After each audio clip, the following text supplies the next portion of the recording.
Kan Indonesia menjaga makna karena setiap penulis patut dijaga. Tak ada mimpi yang tinggi jika percaya dan terus menulis lagi. Oke, terbitkan Indonesia akan ada di balik kisahmu yang luar biasa. Giliran karyamu suara tembus udara. Oke, terbitkan Indonesia, rumah naskah yang merdeka. Mari kita terbitkan dunia bersama. Kini giliran karyamu bersuara, menembus ruang, menembus udara. Penerbit oke, terbitkan Indonesia, rumah naskah yang merdeka. Mari kita terbitkan dunia bersama.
Izin Bapak, kita menunggu sebentar lagi ya Bapak. Siap, siap, enggak masalah, Mbak. Masih sabar kan Pak? Nah, Mungkin karena lagi jam 1 kali ya Pak, jadi masih sedikit yang gabung. iya, kalau kami di sini mahasiswanya lagi libur, jadi Oh, mungkin pada di kampung semua online-nya. iya, nggak apa-apa Pak.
Baik, langsung saja ya kita mulai webinar pada siang hari ini.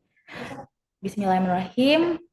Selamat siang kepada para peserta dan Bapak, dan salam sejahtera bagi kita semua.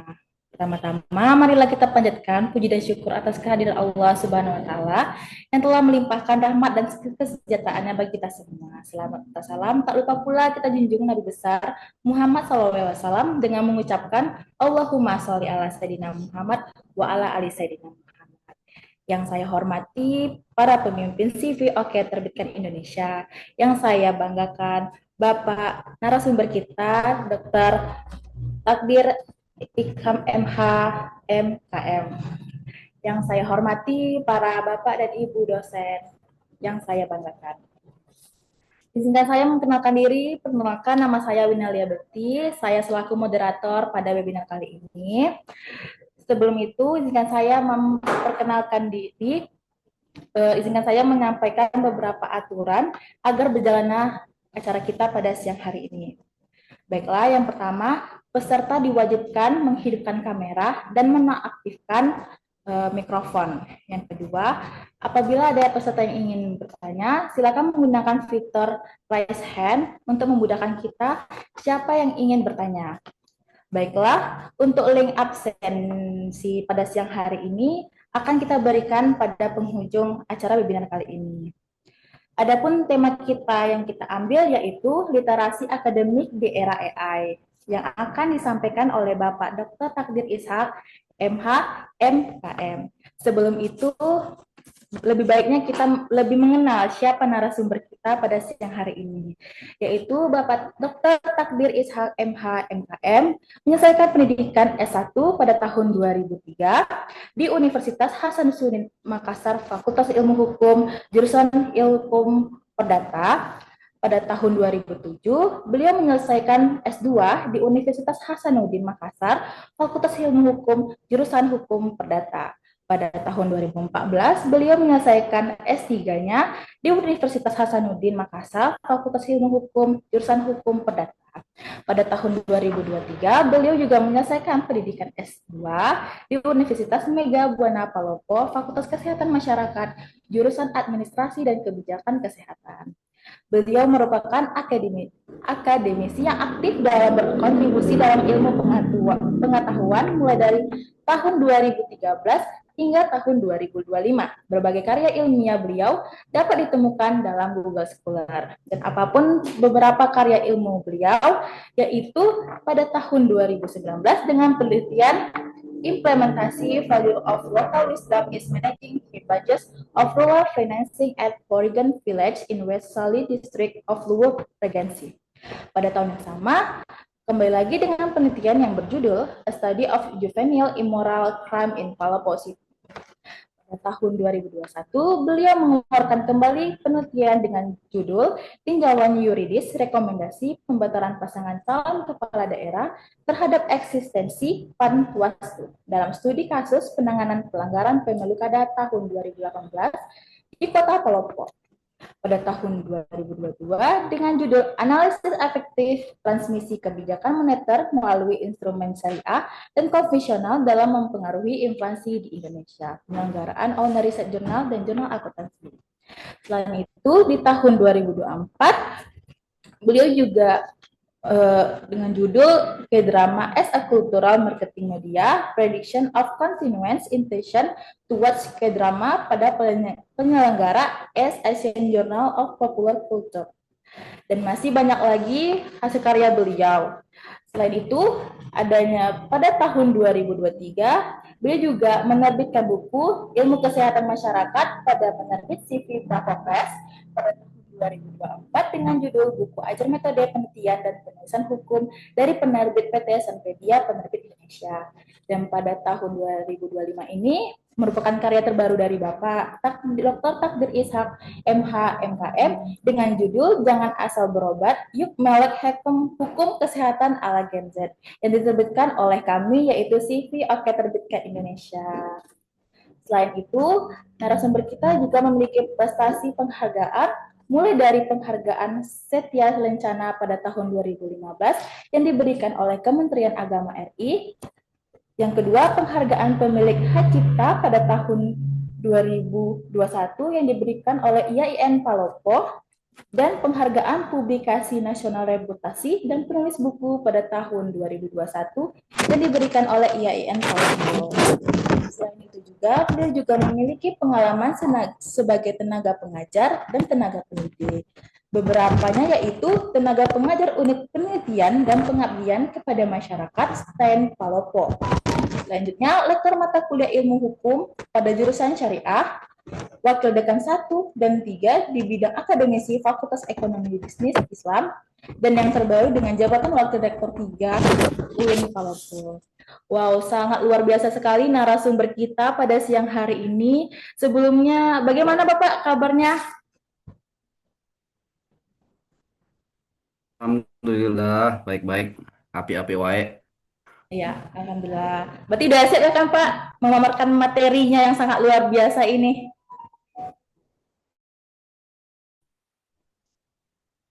Siap-siap bagi pengetahuan bersama-sama dengan teman-teman yang lainnya. Ya, Pak. Oke, baik Bapak. Dengan segala hormat, kita persilakan Bapak untuk menyampaikan materi pada siang hari ini. Kepada Bapak dipersilahkan. Siap, terima kasih kepada panitia. Ini suaranya kedengaran ya? Jelas. Siap. Oh, aman Pak. Oh iya. Kedengaran Pak. Oke, terima kasih kepada tim dari Literasi Webinar Nasional Oke Terbit Indonesia yang sudah memberi kesempatan kepada saya untuk menjadi narasumber dalam kegiatan webinar nasional kali ini.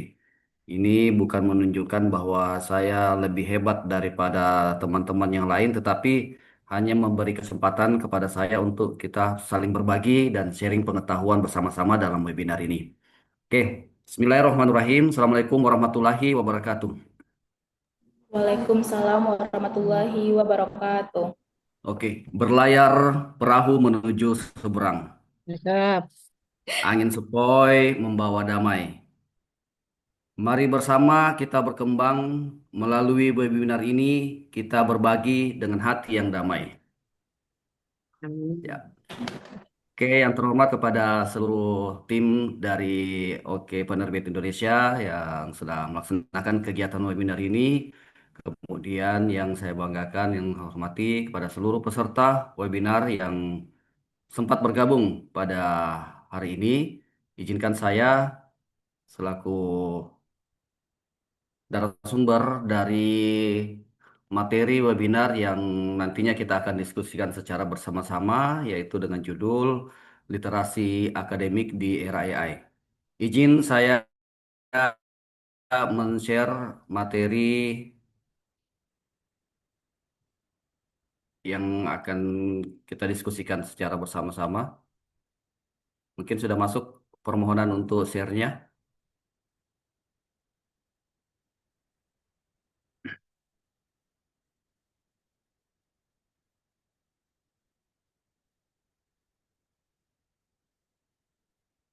Oke.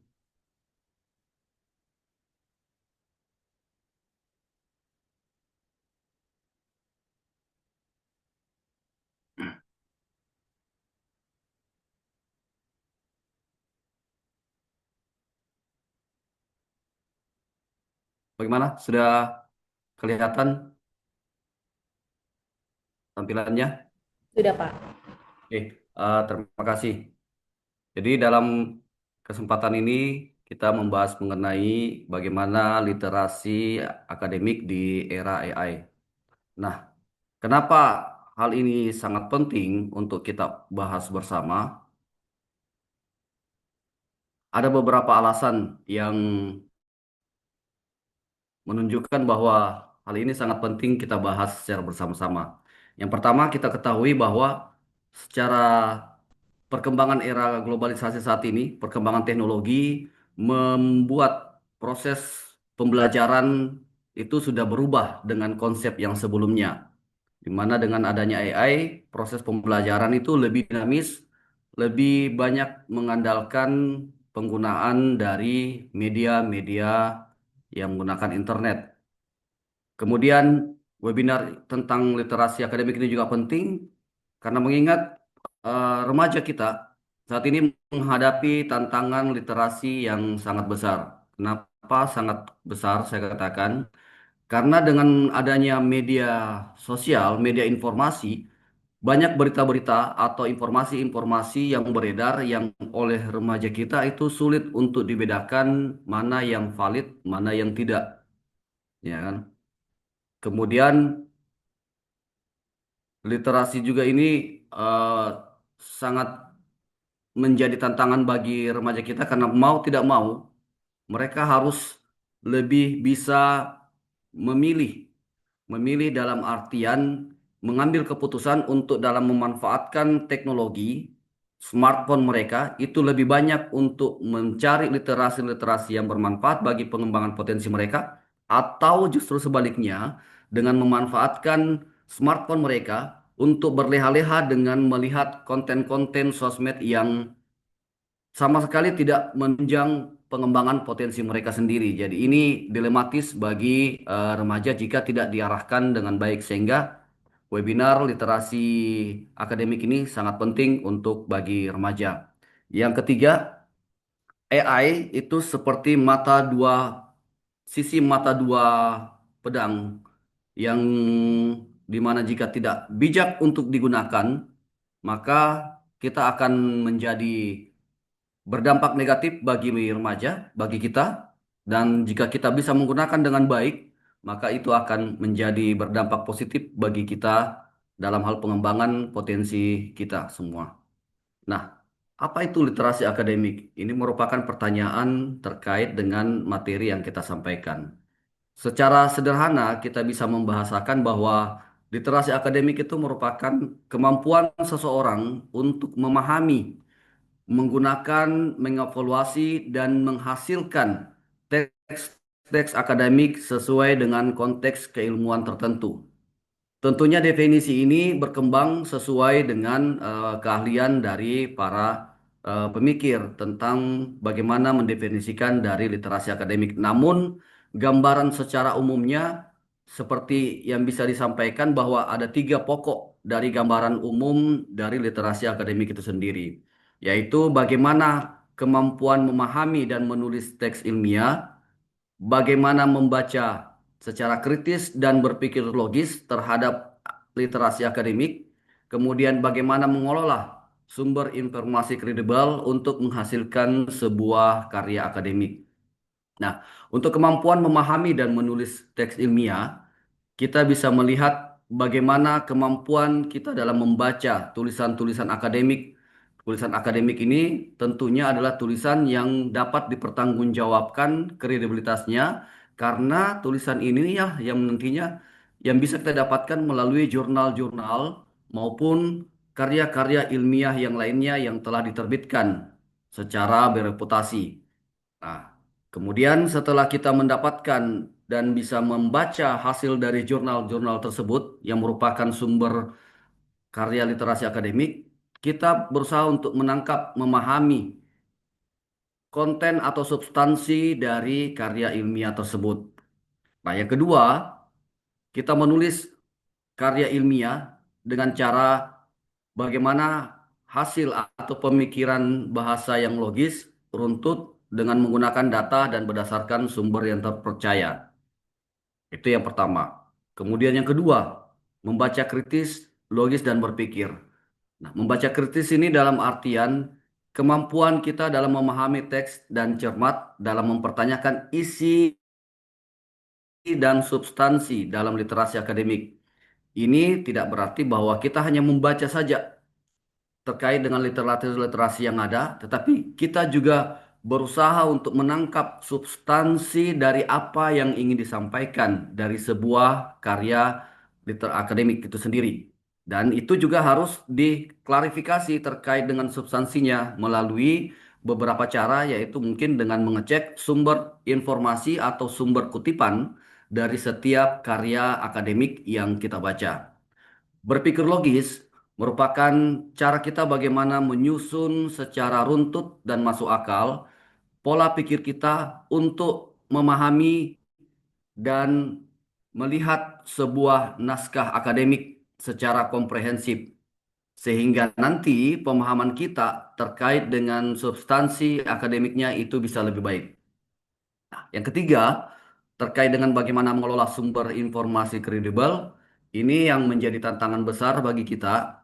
Kalau dalam hal penggunaan AI, biasanya kita hanya melihat apakah sumbernya itu kredibel dan atau tidak, itu dengan mengecek literasi atau referensi yang digunakan dalam sebuah karya ilmiah. Dan yang paling sederhana biasanya kalau kita melihat sebuah karya literasi akademik itu melihat tingkat plagiasi dari karya tersebut. Dan ini oleh beberapa pihak dan bahkan semua pihak penerbit jurnal akademik itu sendiri. Nah, literasi akademik di era AI, bagaimana kita menyikapi keberadaan AI dengan kebiasaan atau dengan kegiatan literasi akademik kita. Nah, AI merupakan integrasi dalam proses belajar. Adanya perpaduan pembelajaran secara manual dan digital. Namun, di era teknologi sekarang ini, cenderung kita lebih banyak menggunakan AI karena ketersediaan dari beberapa fasilitas-fasilitas yang dimiliki oleh produk-produk AI itu sendiri. Seperti kita biasa dalam menulis menggunakan chatbot, kemudian menggunakan Mendeley, kemudian menggunakan ChatGPT, dan lain sebagainya. Nah, tidak lain tujuannya itu adalah bagaimana kita bisa mendapatkan informasi, gambaran sederhana terkait dengan apa yang mau kita pahami. Namun ingat konteksnya itu tetap kita kembali bagaimana kita memastikan bahwa sumber-sumber informasi yang dihasilkan dari aplikasi AI itu memang kredibel dengan melakukan cek and recheck dari sumber yang ada terkait dengan materi yang disampaikan oleh aplikasi AI itu sendiri. Nah, kemudian yang kedua, evaluasi informasi dari AI. Nah, ini beberapa informasi, beberapa aplikasi AI juga itu muncul untuk mengatasi kesulitan kita dalam memastikan apakah tulisan yang dihasilkan oleh AI itu sendiri juga itu kredibel atau tidak dengan adanya pembuktian yang dilakukan secara sistematis melalui aplikasi AI. Seperti Quillbot. Quillbot itu adalah suatu aplikasi yang bagaimana berusaha untuk memperbaiki frase kalimat dalam sebuah naskah akademik. Kemudian Mendeley, Mendeley itu memastikan bahwa sumber informasi yang dihasilkan itu bersumber dari informasi yang kredibel dari jurnal-jurnal yang telah terpublikasi dan terindeks internasional. Nah, yang ketiga, etika penggunaan AI dalam akademik. Nah, tentunya dalam hal penggunaan AI dalam bidang akademik itu tidak serta-merta kita istilahnya copy paste, mengambil materi-materi yang ada di dalam hasil olahan data AI itu dijadikan sebagai bahan yang langsung ditampilkan, tetapi harus diolah dulu. Diolah dulu sehingga dengan dilengkapi sumber-sumber yang ada dan nantinya akan menjadi sebuah informasi yang mampu dipertanggungjawabkan dalam hal sebagai karya akademik. You know. Dalam undang-undang IT kita sampai sekarang memang masih belum jelas diatur tentang sejauh mana batasan dari penggunaan AI yang dibolehkan dengan yang tidak dalam artian membuat sebuah naskah akademik seperti itu. Karena untuk naskah akademik yang masih menjadi patokan terkait dengan boleh atau tidaknya itu masih dalam skala plagiarismenya, nilai jumlah plagiarisme yang dibolehkan, belum melihat dari sumbernya yang secara langsung dalam hal ini dengan pemanfaatan AI itu sendiri. Nah, beberapa contoh tools AI yang sudah beredar dan banyak digunakan pada dunia akademik, diantaranya ChatGPT sendiri, kemudian DeepSeek, Grammarly yang mengatur tentang bagaimana aturan sebuah struktur kalimat dan sebagainya, kemudian Quillbot yang memperbaiki frasa dari sebuah aturan kalimat untuk menjadi lebih baru, lebih unik dari yang sebelumnya, dan lain sebagainya. Mendeley, Setero, dan lain sebagainya. Ini merupakan beberapa contoh dari tools AI yang sering digunakan dalam dunia akademik. Nah, literasi akademik tadi saya katakan sangat penting sekali untuk kita bahas. Kenapa? Karena melihat dari tingkat hasil penelitian yang dilakukan oleh UNESCO dan PISA menunjukkan bahwa tingkat literasi remaja atau masyarakat dunia saat ini itu berfluktuasi. Dan yang menjadi kekhawatiran kita adalah di negara ASEAN, ternyata kita lebih banyak dikalahkan oleh negara-negara tetangga kita. Di sini kita lihat yang paling tinggi itu adalah tingkat literasi dari negara Singapura, Malaysia, dan beberapa negara yang lainnya. Nah, kalau kita lihat di sini kita berada di urutan ke 1, 2, 3, 4, 5, 6, 7, 8. Dari 7, urutan ke-6 dari 7 negara ASEAN yang ada, ini menunjukkan bahwa kurangnya minat remaja dalam mengkaji atau mengembangkan literasi akademik dalam kesehariannya.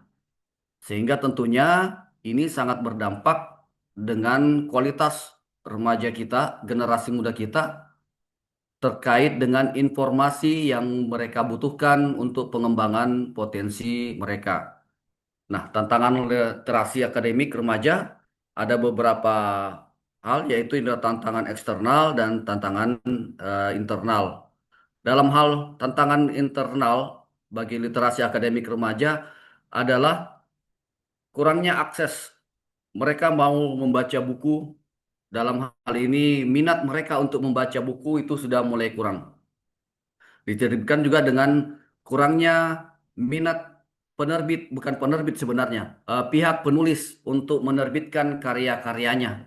Ini yang menjadi permasalahan kadangkala seorang akademisi atau seorang pakar dan lain sebagainya itu memiliki pemikiran yang baik yang untuk dipahami oleh orang lain, tetapi dia tidak memiliki kemauan untuk menjadikan hasil pemikirannya itu menjadi sebuah buku yang nantinya di mana buku itu bisa diakses dengan mudah oleh masyarakat untuk sebagai bahan literasi akademik. Nah, kemudian sebagian besar juga dari perkembangan teknologi oleh tenaga pendidik kita yang mungkin yang sudah agak berumur, kemudian yang berada di tempat-tempat daerah terpencil itu masih belum terlalu familiar bagaimana dengan penggunaan AI dalam pembelajaran dan dalam membantu literasi akademik itu sendiri. Nah, kemudian faktor internal, nah ini yang menjadi permasalahan.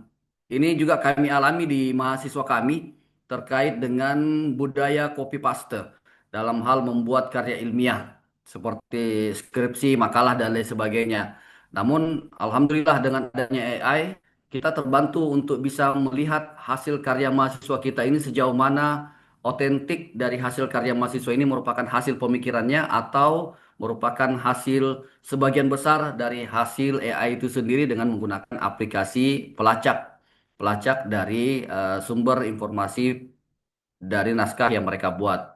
Namun tetap kami tidak membatasi mahasiswa kami untuk tidak sama sekali menggunakan AI dalam hal penulisan karya ilmiah, tapi kami menyarankan agar mereka menggunakan sistem ATM, yaitu ambil, tiru, dan modifikasi.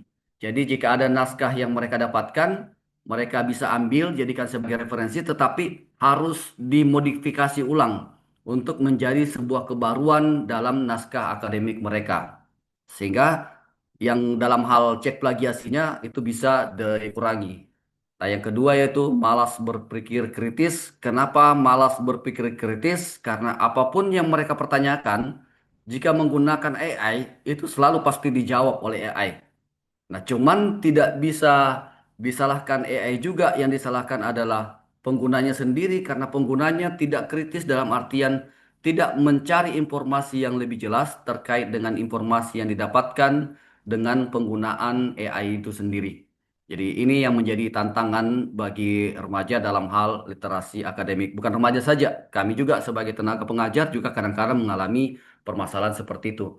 Nah, dampak dari rendahnya literasi akademik tentunya ada beberapa hal yang menjadi dampak negatifnya, yaitu meningkatnya plagiarisme. Nah, ini dari semua kampus itu sudah berusaha membuat aturan tentang bagaimana batasan dari plagiarisme sendiri. Dengan adanya aturan ini, otomatis memaksa mahasiswa untuk bagaimana supaya lebih berpikir kritis dalam menuangkan ide-ide hasil pemikirannya, sehingga tingkat plagiasi dari karya ilmiahnya itu bisa diturunkan. Nah, kemudian ketidakmampuan dalam membedakan sebuah sebuah informasi. Nah, ini oleh Kemenkominfo berat bagi mereka, mengingat akses untuk menyampaikan sesuatu dan menerima sesuatu dengan menggunakan media sosial itu sangat terbuka. Sehingga kita sulit untuk membedakan dengan penggunaan AI, teknologi AI itu sesuatu yang awalnya fake itu bisa kelihatan menjadi sebuah real, sesuatu yang real. Nah, jadi harus ada cek informasi dan lain sebagainya untuk membedakan mana yang hoax dan fakta terkait dengan informasi yang dihasilkan dengan menggunakan AI. Kemudian lemah dalam argumentasi ilmiah. Seperti yang saya katakan tadi, semua pertanyaan itu selalu tergantung dari bagaimana jawaban yang didapatkan dari aplikasi AI dan lain sebagainya, sehingga tidak mengembangkan nalar kritis dari para pembaca itu sendiri. Nah, kemudian generasi instan dan konsumtif. Nah, ini menjadi dampak akibat dari rendahnya literasi akademik yang kita alami. Nah, keuntungannya dari literasi akademik dengan di era AI ini.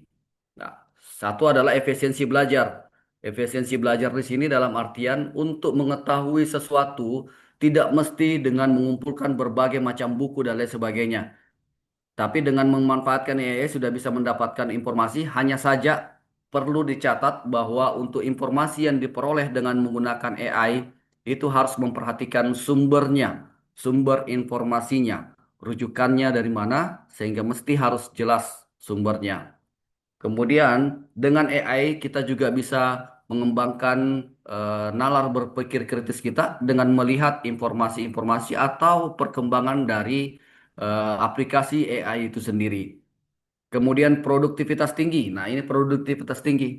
Dengan adanya pemanfaatan AI, saya sendiri juga merasakan manfaat ini. Dengan adanya AI sangat membantu kita dalam menyusun sebuah naskah akademik yang dimana sumber-sumber yang didapatkan dari AI itu bisa dibilang tinggal kita saja memilih yang mana yang kredibel dan yang cocok dengan yang kita butuhkan dalam hal meningkatkan eh, produk-produk dari naskah akademik kita. Sehingga keberadaan AI langsung memang mendukung produktivitas dari tenaga akademik, termasuk saya selaku dosen.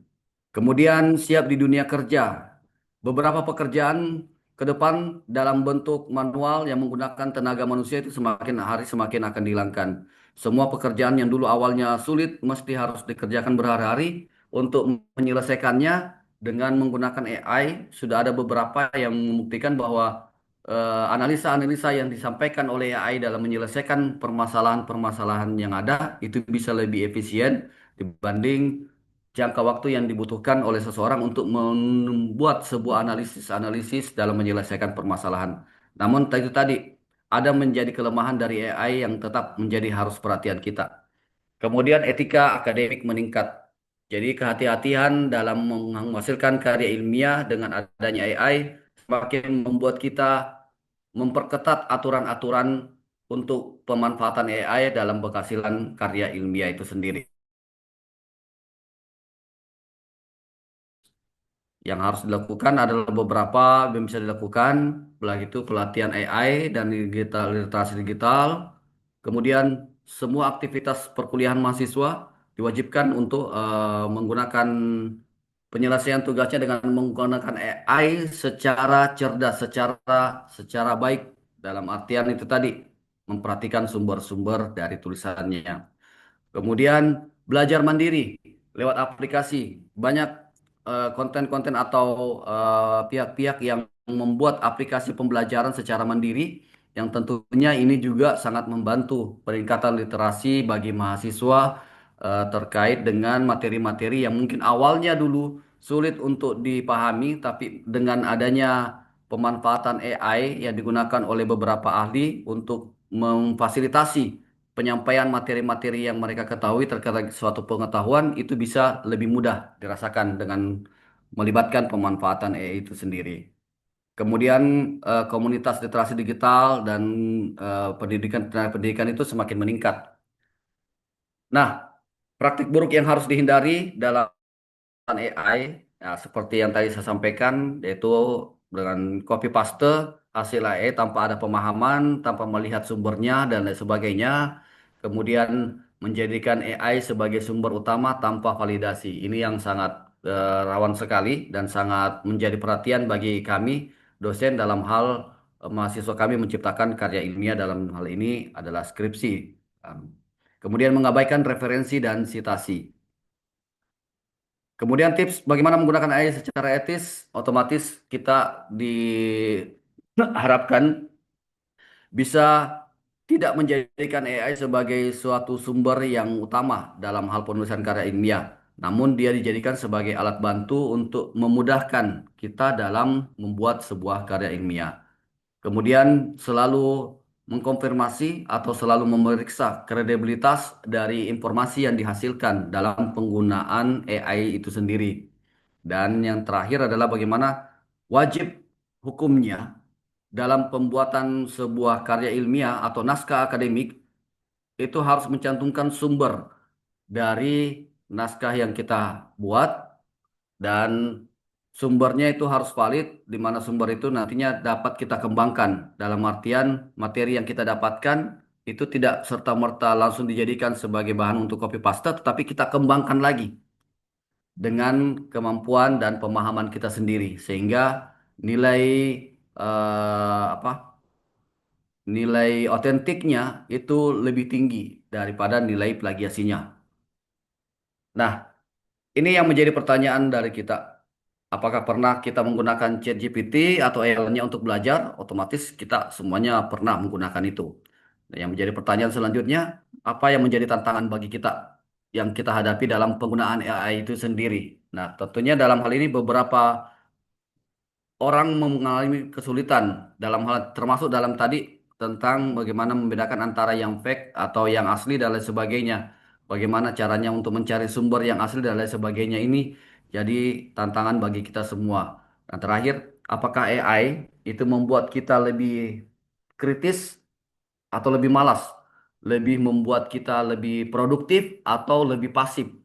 Lebih membuat kita lebih energik atau justru lebih terbuai dengan konten-konten atau AI-AI yang hanya menampilkan sekedar hal-hal yang kurang bermanfaat seperti itu. Nah, di era ini tentunya pintar saja tidak cukup, ya kan? Yang dibutuhkan adalah bagaimana kita pintar, kritis, kreatif, dan etis. Nah, kata kunci yang sangat dibutuhkan dalam perkembangan AI itu adalah etis.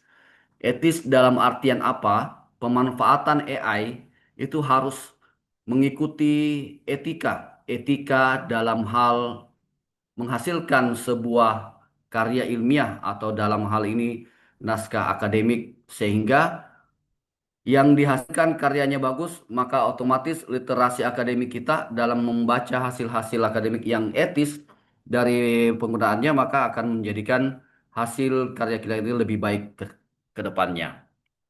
AI hadir membagus tugas kita, cari referensi, tinggal diklik saja. Tapi ingat kawan, tetap waspada. Jangan asal copy, pahami maknanya.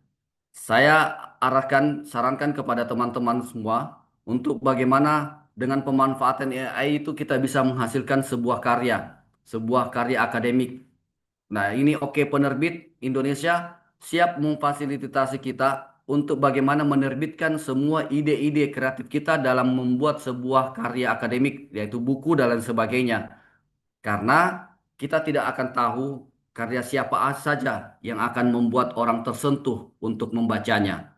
Jangan kita berpikir bahwa kalau saya menulis ini dan menerbitkan ini, itu berarti sudah ada yang tulis duluan, sudah ada yang buat duluan, jadi tidak usah saya buat.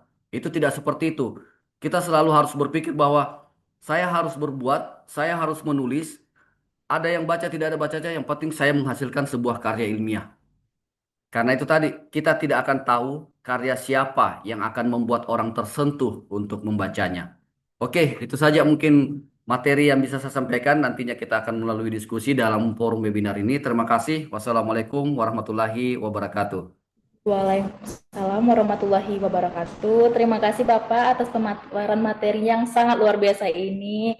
Intinya yang dapat saya simpulkan yaitu AI sudah sangat merajalela di dunia pendidikan, tetapi tergantung kitanya bagaimana cara menyikapinya, apakah ingin positif ataupun negatif. Jadi yang bisa saya sampaikan yaitu sesuai perkataan Bapak tadi, AI hadir membantu tugas kita, cari referensi 3 klik saja, tapi ingat kawan, tetap waspada, jangan asal copy, pahami maknanya. Sungguh luar biasa sekali Bapak penjelasan materinya. Baiklah, langsung saja kita ke sesi berikutnya, yaitu sesi tanya jawab. Apabila ada Bapak-Bapak, Ibu, beserta kawan-kawan yang ingin ditanyakan, silakan menggunakan fitur raise hand. Waktu dan tempat dipersilakan. Ada yang ingin ditanyakan?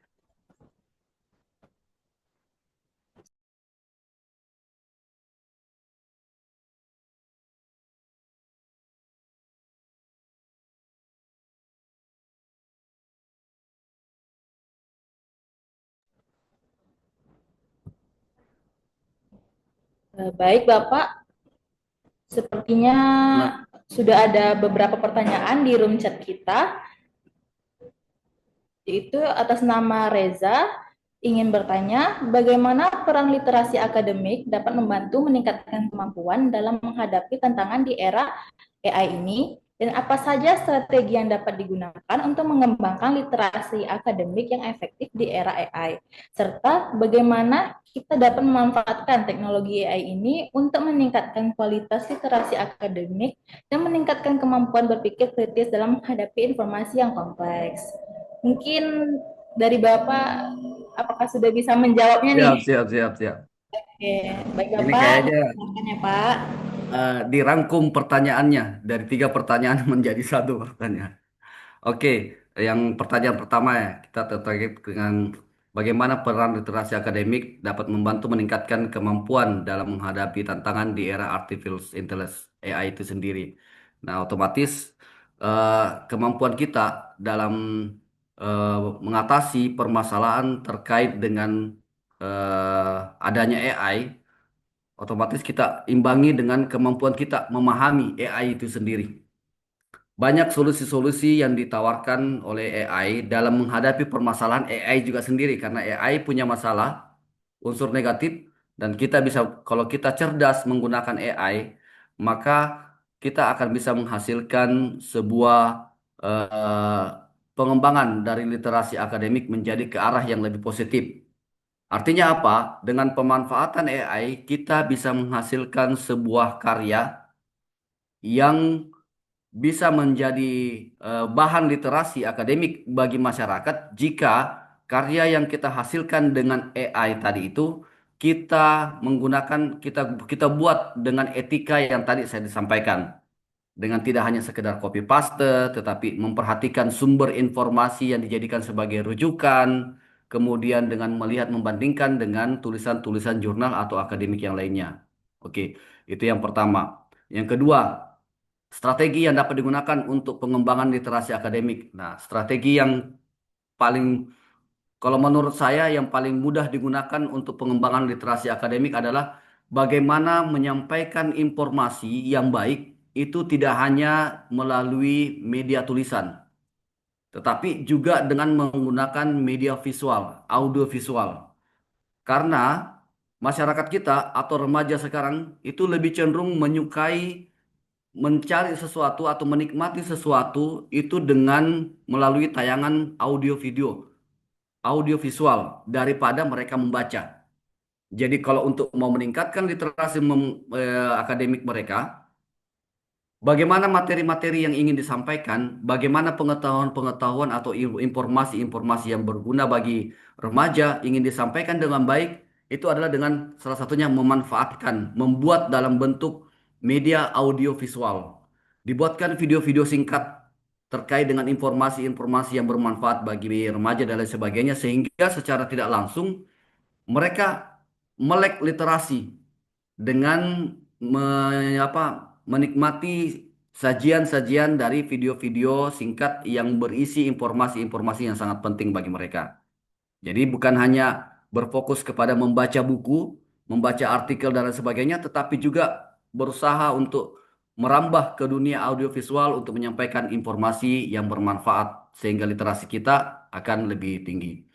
Nah, itu yang kedua. Kemudian yang ketiga, bagaimana kita dapat memanfaatkan teknologi AI untuk meningkatkan kualitas literasi akademik. Nah, AI tidak hanya menyediakan sarana untuk mendapatkan informasi terkait dengan pengembangan literasi akademik atau untuk pengembangan sebuah karya ilmiah, tetapi AI juga menyediakan platform-platform maupun aplikasi-aplikasi yang menyaring informasi-informasi yang ada di AI itu apakah memang sesuai dengan yang kita butuhkan. Dalam hal ini kalau kita ingin lebih ilmiah, ada aplikasi yang bisa melihat sumber tulisan itu apakah kredibel atau tidak.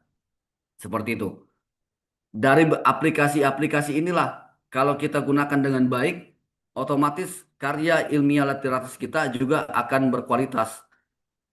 Nah, sehingga dengan adanya AI itu tadi bukan hanya membuat sebuah karya ilmiah, tetapi juga dengan adanya AI bisa membuat karya ilmiah kita itu lebih berkualitas dengan aplikasi-aplikasi yang bisa membaca atau melihat bagaimana kualitas dari sebuah bacaan, apakah sumbernya valid atau tidak.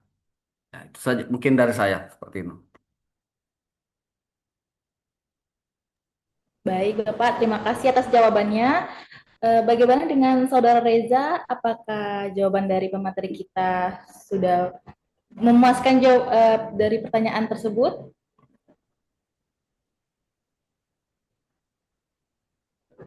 Siap. Mungkin langsung pertanyaan kedua aja ya, Pak. Ya, ya.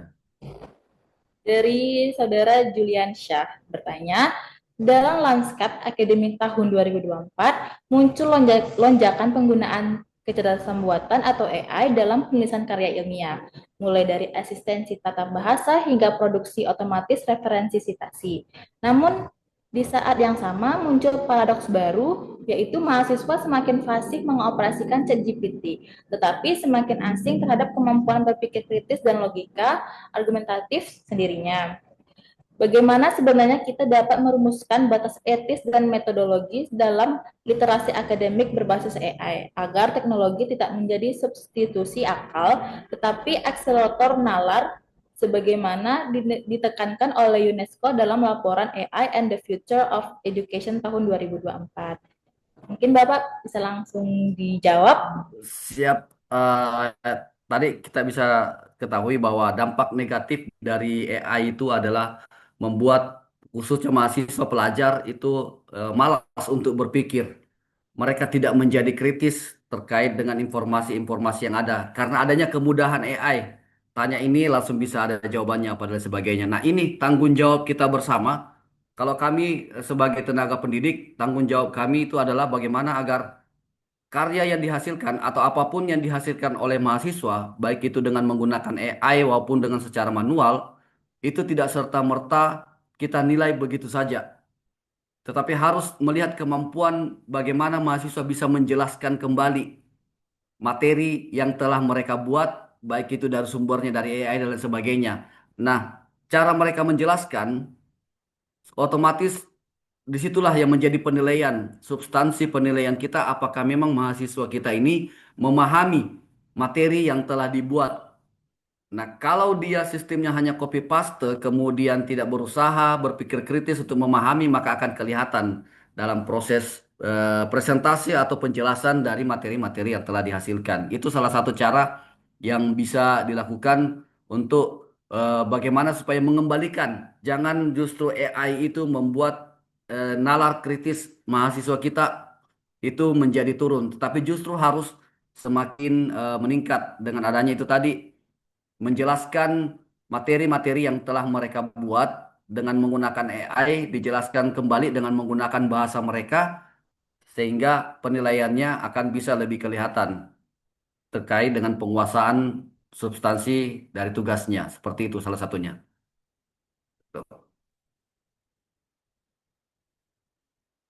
Oke, ada lagi? Baik, Bapak, terima kasih. Ada Pak, satu lagi. Sebelum itu saya ingin bertanya kepada Saudara Julian. Oke, sudah sepertinya Bapak. Terima kasih atas jawabannya. Baik, langsung saja ke pertanyaan terakhir, yaitu dari Saudara Rias.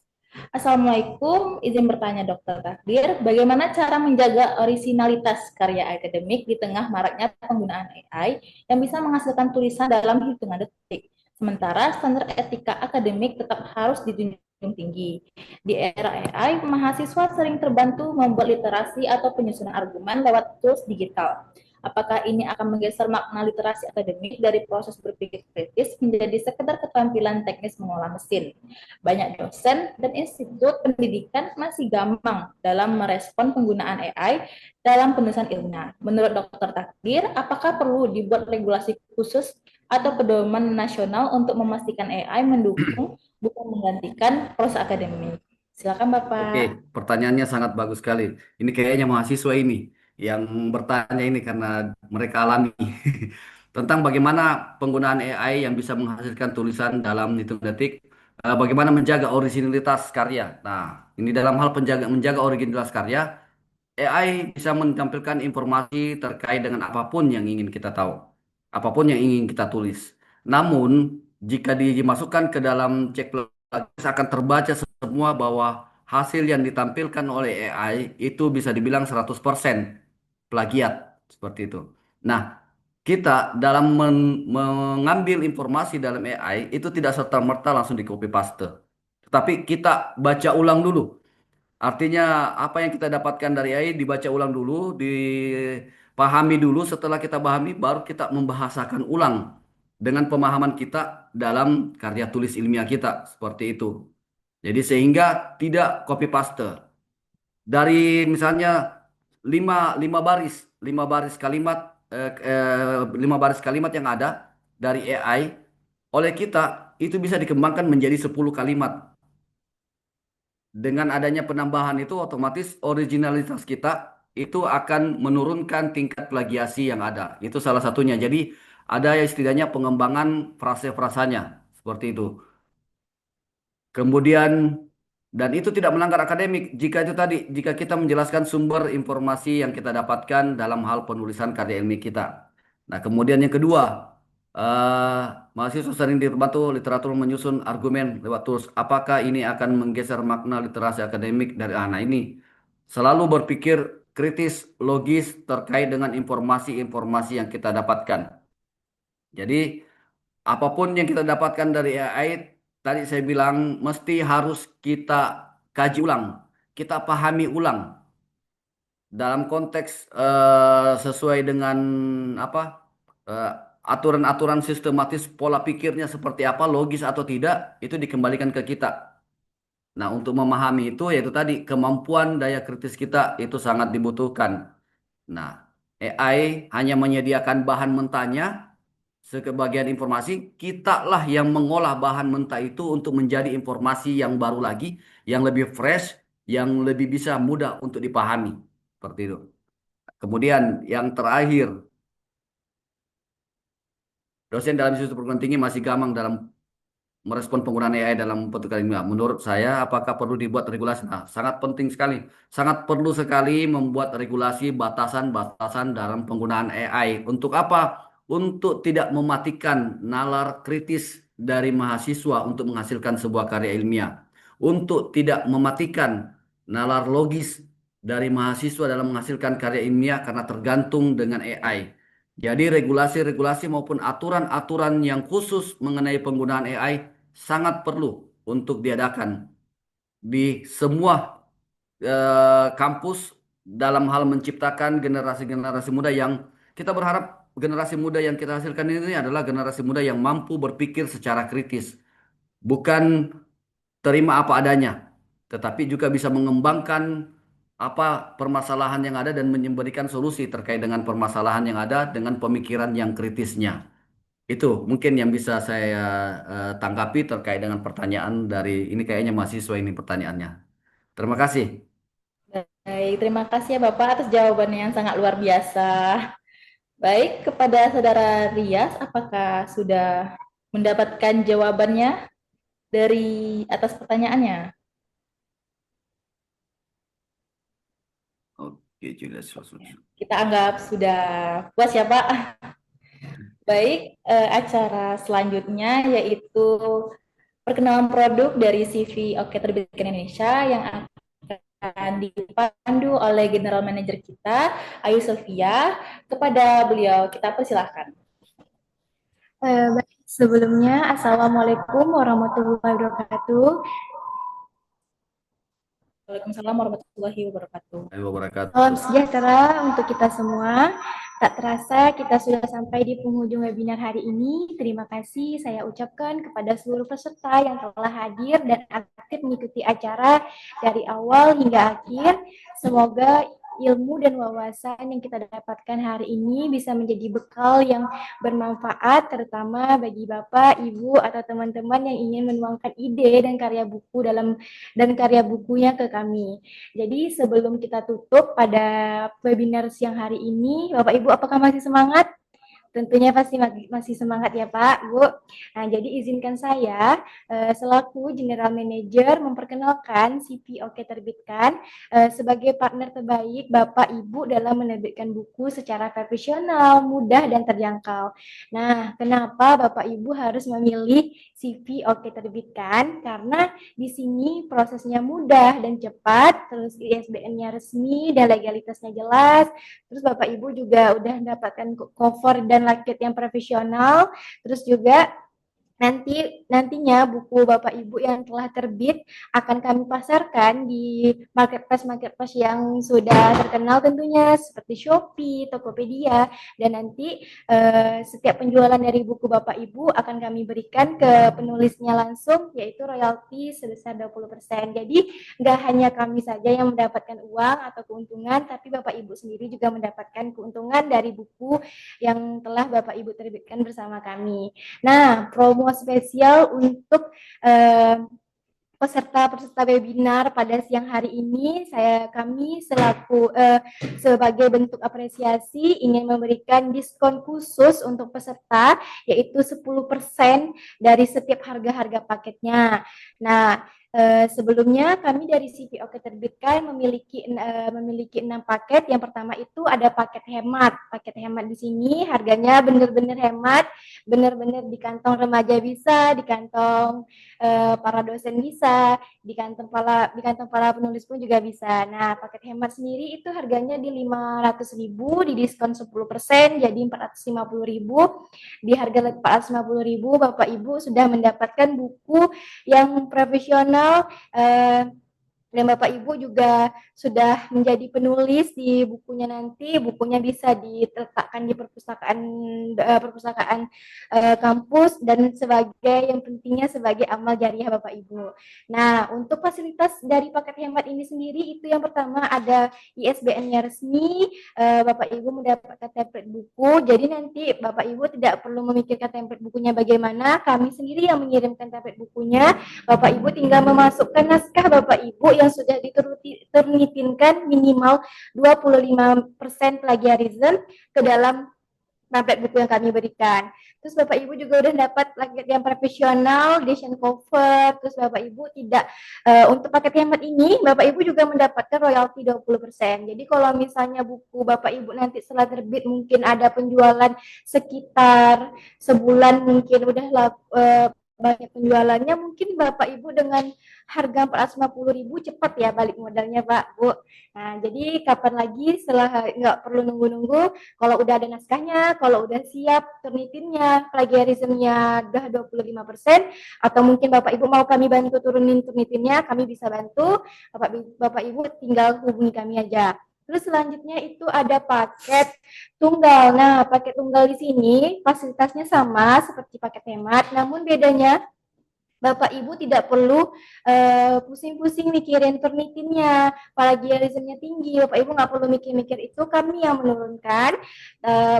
Dan untuk masukkan template-nya juga kami yang memasukkan template buku Bapak Ibu nanti ke template kami. Jadi Bapak Ibu cuma mengirimkan naskah buku dari Bapak Ibu. Dengan Turnitin berapa, dengan plagiarisme berapa persen pun bakal bisa kami turunin. Dengan harga 1 juta saja, itu nanti di diskon 10%. Jadi tunggu apa lagi Bapak Ibu, silakan di order. Selanjutnya itu ada paket konversi. Nah, paket konversi di sini Bapak Ibu tidak perlu memikirkan naskahnya, karena paket konversi ini Bapak Ibu bisa menjadikan skripsi atau tesis Bapak Ibu, atau mungkin penelitian-penelitian sebelumnya udah ada, bisa Bapak Ibu abadikan dengan buku. Jadi sayang kan Pak, Bu, kalau misalnya tesis skripsinya cuma dipajang di lemari, lebih baik dijadiin buku, jadi bisa jadi ilmu untuk mahasiswa-mahasiswa Bapak Ibu. Selain itu juga sebagai amal jariah Bapak Ibu. Nah, fasilitasnya sama, cuman Bapak Ibu nggak perlu membuat naskahnya lagi. Bapak Ibu tinggal ngirimin skripsi atau tesis Bapak Ibu ke kami, akan kami sulap menjadi buku yang profesional. Tentunya dengan editor yang profesional juga. Selanjutnya itu ada paket antologi. Nah, paket antologi ini hampir sama dengan paket tunggal, namun bedanya paket antologi ini berisikan tentang fiksi, tentang cerpen, atau mungkin visi, atau mungkin puisi, pantun, dan lain-lainnya. Mungkin paket antologi ini cocok untuk menceritakan tentang masalah hidup, atau mungkin tentang kenang-kenangan di masa lalunya. Jadi cocok dengan paket antologi ini. Paket antologi itu di harga 1 jutaan saja, sama dengan paket tunggalnya. Cuman bedanya di isi bukunya aja Pak, Bu. Terus selanjutnya ada paket VIP. VIP ini benar-benar VIP, itu namanya paket ghostwriter. Kenapa kami bilang paket VIP? Karena paket ini benar-benar Bapak Ibu nggak perlu pusing lagi mikirin naskahnya, nggak perlu lagi pusing mikirin tentang plagiarismenya, nggak. Jadi Bapak Ibu cuma ngirimkan judulnya, kisi-kisinya mau seperti apa isi bukunya. Jadi nanti kami yang merubahnya menjadi buku, pihak kami akan mengeditnya menjadi buku dengan fasilitas itu ISBN resmi tentunya. Bapak Ibu juga mendapatkan buku fisik dan sertifikat penulis sama dan lain-lain sebagainya, sama seperti paket-paket lainnya. Namun bedanya di sini paket yang nggak perlu pusing lah Pak Bu. Bapak Ibu tinggal ngirimin judul udah jadi sebagai buku. Jadi untuk harga ghostwriter sendiri itu di harga 4 juta, di diskon 10% Pak Bu. 4 juta diskon 10% mungkin di harga 3.600.000. Jadi lumayan kan Pak Bu, diskon 400.000. Nah, jadi kapan lagi kalau misalnya pengen menjadi penulis tapi masih terkendala di naskahnya belum ada, atau mungkin ternitinnya atau mungkin sibuk mikirin naskahnya, bisa kami bantu terbitkan bukunya. Mungkin itu saja yang bisa saya sampaikan sebelum saya tutup, atau ada mungkin nih Bapak Ibu di sini berminat atau mungkin mau nanya-nanya masih kurang paham, mungkin penjelasan saya masih sangat cepat, saya bisa japri saya secara pribadi, nanti bisa bantu ya Kak, kirimin nomor saya di chat ini. Nah, nanti akan kami bantu sampai Bapak Ibu sudah memiliki buku. Mungkin itu saja yang bisa saya sampaikan. Saya selaku General Manager Ayu Selvia dari CPO Keterbitkan ini pamit undur diri. Kembali lagi ke host. Terima kasih Pak, Bu. Terima kasih kepada General Manager kita, Ayu Sofia. Baik, kepada Bapak dan Ibu yang tertarik nih untuk menerbitkan bukunya ke kita ada diskon 10% selama webinar ini. Jadi, tunggu apa lagi, langsung saja hubungi admin kita yang tertera nomornya di room chat ini. Baiklah, untuk sesi berikutnya yaitu foto dokumentasi. Jadi diharapkan kepada para peserta menghidupkan kameranya agar bisa terfoto sama-sama. Baik, Ibu.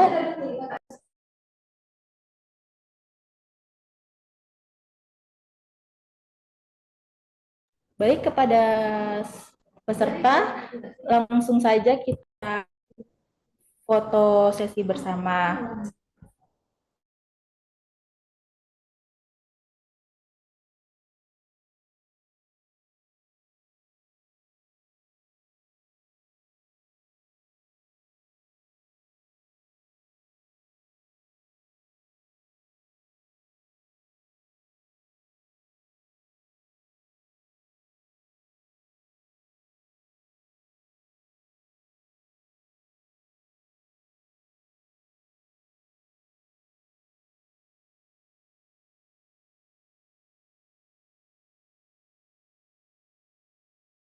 Baik, para peserta, apakah sudah menghidupkan kameranya semua? Baiklah, langsung saja kita foto dokumentasi. Berikan senyuman yang terbaiknya pada siang hari ini, Bapak dan Ibu semuanya. Kita hitung ya, 1, 2, 3.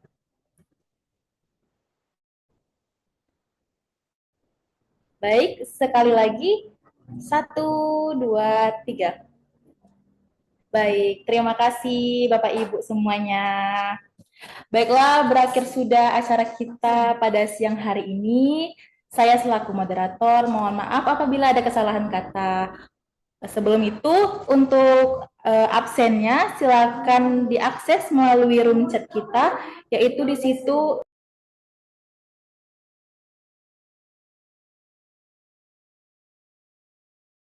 Baik, sekali lagi saya sampaikan untuk mengisi link absen yang tertera pada room chat. Sudah dikirim ya Bapak Ibu semuanya. Bisa langsung diakses untuk mendapatkan dokumentasi serta sertifikat kita pada siang hari ini. Baiklah, berakhir sudah acara kita hari ini. Saya selaku moderator, mohon maaf apabila ada kesalahan kata, disengaja maupun tidak. Dan terima kasih juga kepada Bapak kita, narasumber kita, Bapak Dr. Takdir Ishak, MH, MKM, yang telah berminat menjadi narasumber kita pada siang hari ini. Terima kasih sekali ya Bapak. Siap, siap. Tanpa Bapak mungkin webinar kita tidak akan berjalan semana mestinya. Terima kasih. Iya. Terima kasih juga kepada para peserta kita yang sudah berkenan hadir untuk mengikuti acara ini. Tanpa para peserta mungkin webinar ini bukan tidak akan terlaksana semana mestinya. Baiklah, lebih dan kurang saya mohon maaf. Wabillahi taufiq wal hidayah. Wassalamualaikum warahmatullahi wabarakatuh. Izin pamit. Waalaikumsalam warahmatullahi wabarakatuh. Izin pamit Bapak Ibu. Terima kasih. Terima kasih Pak Bu. Sampai Terima kasih Bapak Ibu. Hmm.